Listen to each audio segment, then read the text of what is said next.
Hello, my name is Sam, and I'm a 20-year-old addict. But this is an NA, so why am I talking about this? Before I get into why, let me tell you a little story. So, when I was around 5 years old and I would smell cigarettes as they were coming down the road and people were smoking them, I'd plug my nose and I'd swear up and down I would never smoke cigarettes because they smelled disgusting to me. But then I reached a point in high school, maybe around 15, 16 years old, where my mental health was so bad and my perception of my own body was so negative that I was willing to do anything. And people had told me how that tobacco curbs your appetite and you don't really feel hungry. So I guess that was more important because I ended up trying it. And now at age 20, I use tobacco as a tool in NA, as a lot of people do, to prevent relapses. So how did I get here? Personally, when I began experimenting with drugs in high school, it wasn't purely out of trauma or mental health reasons. There was always a part of me that wanted to lose weight in that process, that saw that my appetite and my health were being impacted by it, but in a way that would make me skinny. Also, where I'm from, which is the Bay Area or San Francisco, there is a large drug culture that is very present in teens and high schools that really surrounds that heroin chic idea of drug usage, where you get to be very skinny and you get to be very desirable and you almost seem mysterious. Once I was able to come to the conclusion at age 20 that my addiction was very much fueled by anti-fat, personal anti-fat bias and internal anti-fat bias, I wanted to understand how socially and societally addiction is fueled by anti-fat messaging. Understanding if there is even an intersection between fatness and addiction, we first need to see what the demonization of fatness has looked like historically and recently.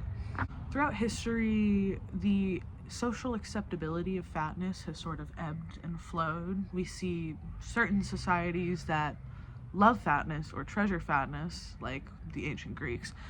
But with this recent push against fatness, a lot of that anti-fat rhetoric stems from Eurocentric ideas and European nations that began this push. In the past 30 years, one of the largest contributions to anti-fat rhetoric was the CDC report in 2004.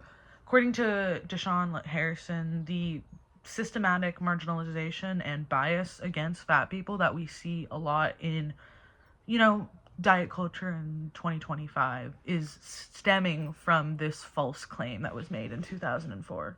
People were really quick to accept the results of the 2004 CDC report, even though they were false, because media had already been highlighting skinny bodies forever. I mean, think of the heroin chic trend we had mentioned previously. That had only been in the 80s and 90s, 10 years before that. Socially acceptable beauty standards still follow that Eurocentric features only formula, very racist. So when healthcare professionals try to target fatness, who are they really trying to target? In chapter 2 of Fat Politics, the author Oliver provides us with some insight into this question. Oliver states that in reality, weight gain has been mostly highly concentrated among certain portions of the population, particularly poor and minorities. This is why they conclude that the first quote-unquote outbreaks of obesity were in Mississippi, Alabama, and West Virginia. So, if patterns of weight gain or fatness are particularly spread out over people of color, minorities, and poor populations, then those must be who the CDC are truly trying to target with these policies and these ideas. So then you could say that Black folks are particularly being targeted by the CDC for not having Eurocentric body features and for not being skinny. This isn't a point that is very far-fetched or far-reaching, as Black folks have historically been disproportionately targeted by government forces with drugs. The war on drugs, which was started by Nixon but was heavily perpetuated by Reagan, as in President Reagan and Nancy Reagan, is a systematic targeting of Black people and the main perpetuator of mass incarceration after the 80s. According to Harrison, some of this specifically targeted behavior was no-knock warrants, mandatory minimums, and overall mass incarceration of Black folks over a really short period of time. In the 5th chapter of Harrison's book, he states that by the end of 1999, over 500,000 Black people were being held in state or federal prisons. In 1980, the overall federal prison population was 24,000 people. So there is a huge surgence of people getting put into state and federal prisons around this time. So it's not out of pocket to say that the government would target most things that don't resemble whiteness or Eurocentric qualities, like the Black community or like fat Black people. The war on obesity, or the war on fatness, mimics the war on drugs in the way that it completely overtook social norms, and people decided suddenly that this was normal, that incarcerating a bunch of Black people was normal, or that demonizing people with fat on their bodies is normal. Even if that seems completely illogical to most people, that's what's happening. When looking at drug addiction and drug usage at a personal level, there is a correlation with the use of drugs, especially the use of uppers, and how it can cause appetite changes. While people who face addiction do not go into addiction with the mindset of, oh, I want to primarily lose weight, it is often a secondhand inspiration. I've observed in NA and amongst fellow addicts that it is a thought that many people have, especially femme people have, trying to justify their addiction. For addicts, addiction is seemingly a way out of fatness, a get out of jail free card kind of thing, you know what I mean? In the name of health, people genuinely come to believe that facilitating drug addiction is better than having any sort of body fat. Looking at drugs and addiction sociologically, it is evident that the structure of the war on drugs has directly inspired contemporary diet culture and the war on obesity. Anti-fat ideology is highly rooted in anti-Blackness. Very true. It is very racist, which is exactly why Black voices are necessary in fat liberation spaces. As a white person, it does not matter if I'm queer or femme or even an addict. It is essential to recognize the position of privilege that I sit at.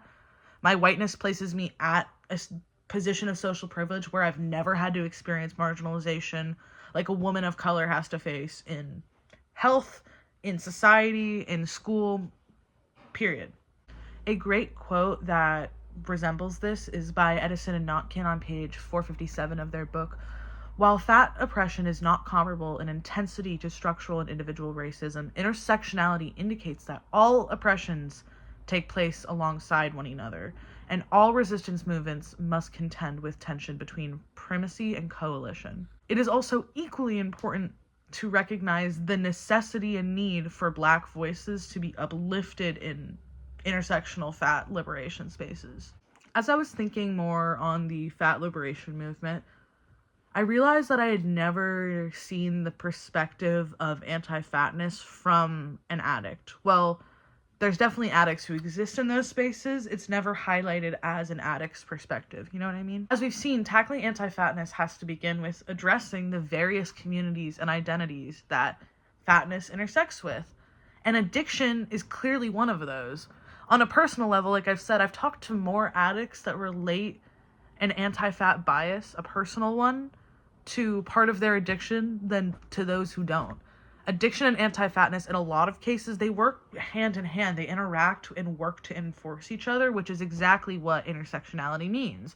So with this in mind, it seems logical to concur that not just addiction as a talking point, but addicts as people should be considered in fat liberation spaces. The experiences of addicts are very important to describe how anti-fatness... We had some editing issues here, but what I meant to say is how anti-fatness is a secondary issue in spaces like NA and in spaces like AA, and how it's actually way more common than it is uncommon.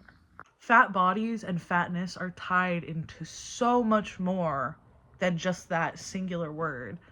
And addiction is a really great example of stories that should be highlighted in these spaces, of identities that are almost perpetuated a little bit, at least a little bit so, by anti-fatness, and how we can deconstruct that.